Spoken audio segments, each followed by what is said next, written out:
अच्छा काम करते रहें, कोई सम्मान करे ना करे, सूर्योदय तब भी होता है जब करोड़ों लोग सोए होते हैं। नमस्कार, मैं अविनाश विश्वास स्वागत करता हूं आपको अपने चैनल मैथ्स माउंट में। हम पढ़ रहे हैं सिंपल इंटरेस्ट। चलिए देखते हैं सिंपल इंटरेस्ट का अगला भाग। प्रश्न देखेंगे, कोई धन 15 वर्ष में साधारण ब्याज की दर से अपने का 2 गुना हो जाता है, ब्याज की दर ज्ञात करें। इस तरह के प्रश्न में आपसे या तो दर पूछेगा या तो समय पूछेगा। ठीक है, दो ही चीज पूछेगा। गुना गुनी वाला प्रश्न में आपसे दर या समय पूछेगा। एक गुना गुनी वाला और भी प्रश्न होता है, तो अगले टाइप का होता है, उसको आगे हम बताएंगे। लेकिन यहाँ आप समझिएगा कि इसमें क्या क्या दिया हुआ है। तो इसमें सिर्फ समय दिया हुआ है, 15 वर्ष समय दिया हुआ है। हमसे क्या पूछ रहा है? दर पूछ रहा है। मूलधन भी नहीं दिया हुआ है, लेकिन दे रहा है कि कोई धन 15 वर्ष में साधारण ब्याज की दर से अपने आप का 2 गुना हो जाता है। एन क्या है? ये गुना गुनी के लिए एन लिखा जाता है कि मिश्र धन जो है अपने आप का एन गुना है। ठीक है, तो यहाँ पे 2 गुना जो लिख रहा है, एन के जगह पे हम 2p लिख सकते हैं। यदि 2 गुना लिखा हुआ है तो a बराबर 2p। अब यहाँ पे क्या हो गया कि मूलधन जो है ना अपने आप का 2 गुना हो जाता है। कब हो जाता है? तो मिश्र धन में हो जाता है, आगे चल के हो जाता है, फ्यूचर में हो जाता है, 15 साल के बाद हो जाता है। ठीक है, लेकिन हमको यहाँ नहीं उलझना है, इसको समझने के लिए बता रहे हैं। यदि हो जाने की बात करें तो क्या बोल रहा है कि मिश्र धन, वह मिश्र धन होता है। तो देखेंगे कि दर ज्ञात करना है, तो दर ज्ञात करने के लिए एक फॉर्मूला होता है। दर ज्ञात करने के लिए कौन सा फॉर्मूला होता है? देखिएगा कैसे बनेगा। R बराबर n-1 गुना में 100 और बट्टा में t। ठीक है, यही सूत्र होता है। अगर दर ज्ञात करना है तो n-1 गुना 100 बट्टा में t। अगर समय ज्ञात करना हो तो उसके लिए हो जाता है n-1 गुना 100 और बट्टा में r। ठीक है, आपको दर भी ज्ञात करने के लिए मिलेगा, समय भी ज्ञात करने के लिए मिलेगा। अगर समय ज्ञात करना है तो नीचे में r आ जाएगा, अगर दर ज्ञात करना है तो नीचे में t हो जाएगा। देख रहे होंगे सूत्र में कोई खास अंतर नहीं है। n-1 गुना 100, n-1 गुना 100 दोनों में है, कॉमन है, लेकिन नीचे वाला चेंज हो रहा है। अगर आप r ज्ञात कर रहे हैं तो नीचे में t, अगर t ज्ञात कर रहे हैं अर्थात समय ज्ञात कर रहे हैं तो नीचे में r अर्थात दर। ठीक है, तो हमको दर ज्ञात करना है। तो चलिए देखिए कैसे बनेगा।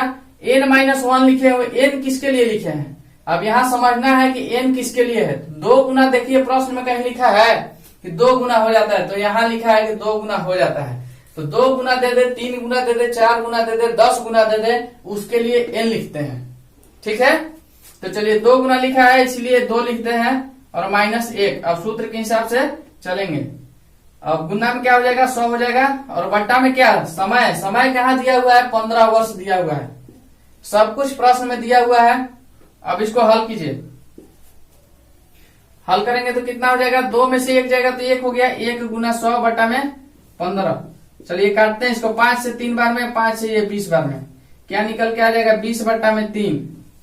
तो इसको कटाएंगे तो कितना आ जाएगा? 6.2 बटा में 3। ये क्या? प्रतिशत। प्रतिशत मतलब दर हमको ज्ञात करना है, इसलिए प्रतिशत में 6.2 बटा में 3% इसका दर था। ठीक है, तो यही इसका आंसर हुआ, 6.2 बटा में 3। आप समझ रहे होंगे, बिल्कुल आसान है, बस हमको सूत्र याद रखना है। अगर दर ज्ञात करने के लिए बोल दे और यहाँ पे शर्त दिया हो कि धन जो है 15 वर्ष में अपने आप का 2 गुना हो जाए, 3 गुना हो जाए, 10 गुना हो जाए, तो उसके लिए यही फॉर्मूला होता है n-1 गुना 100 बटा में t। इस पे बैठाते हैं, हल करते हैं तो 6.2 बटा में 3 आपका आंसर आ गया है। यही आंसर है। चलिए इस पर ही आधारित कुछ आगे का प्रश्न देखते हैं।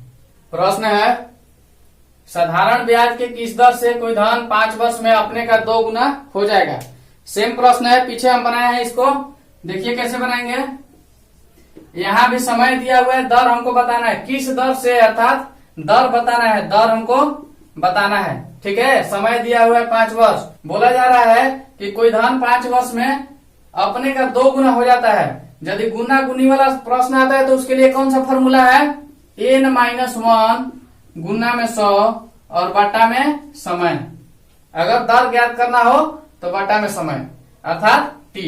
अगर 2 गुना दे देगा तो क्या लिख लेंगे? 2। अगर 3 गुना देता तो 3, 4 गुना देता तो 4, 5 गुना देता तो 5।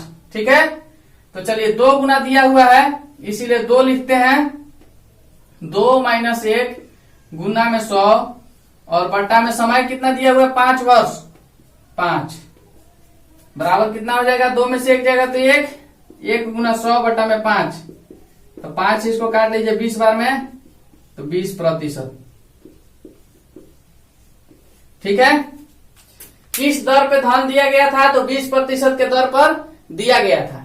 क्या किए, दर का फॉर्मूला लिखे n-1 गुना 100 बटा में t, उस पर हल किए, 20% आ गया आंसर। ठीक है, आपको प्रश्न जब भी कभी देगा कि अपने आप का 2 गुना हो जाए, अपने आप का 4 गुना हो जाए, अपने आप का 10 गुना हो जाए, तो उसके लिए हम क्या कर लेते हैं, n-1 गुना 100 बटा में t। अब देखिए, अब जो हम आपको प्रश्न बताएंगे दर नहीं ज्ञात करना होगा, अब आपको समय ज्ञात करने के लिए हम बता रहे हैं। समय के लिए क्या फॉर्मूला हो जाएगा, समय बराबर हो जाएगा कि n-1 गुना 100 बटा में दर। ठीक है, इस फॉर्मूला पे अब हम बनाएंगे प्रश्न को। चलिए आगे देख लेते हैं।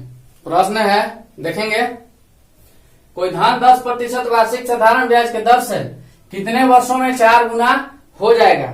अब इस प्रश्न में गौर कीजिएगा कि हमको बोल रहा है कि कितने वर्षों में 4 गुना हो जाएगा, तो हमको क्या बताना है, कितने वर्ष पूछ रहा है ना, समय बताना है। देखिएगा कैसे बनेगा। प्रश्न में क्या दिया है, पहले जो प्रश्न था उसमें यहाँ पे क्या देता था, समय देता था। ठीक है, लेकिन अब जो प्रश्न है, अब के प्रश्न में क्या दे रहा है, दर दे रहा है। ठीक है, और हमसे पूछ क्या रहा है, समय। तो चलिए समय के लिए क्या फॉर्मूला हो जाएगा, समय बराबर हो जाता है, वही फॉर्मूला है n-1 गुना में 100 और बटा में दर। ठीक है, अब समय पूछ रहा है तो हमको नीचे में दर लिखना होगा, और पहले दर पूछ रहा था तो नीचे में समय लिख रहे थे, बाकी ऊपर वाला तो सेम ही था। देखिएगा, n-1 बोला है किसके लिए, गुना गुनी के लिए, तो पीछे वाले प्रश्न में 2 गुना दिया था, तो n के लिए क्या बैठाते थे, 2। यहाँ 4 गुना दिया है तो क्या बैठा लेंगे, 4। 5 देता, 5 गुना, 6 गुना, 7 गुना, कुछ भी देता, जितना देता n के जगह पे उसको हम बैठाते। तो चलिए 4 गुना दिया हुआ है, इसीलिए n के लिए हम क्या लिख लेते हैं, 4 - 1 और गुना में 100 और बटा में दर। दर कितना दिया हुआ है, 10% दिया हुआ है, तो 10% हो गया।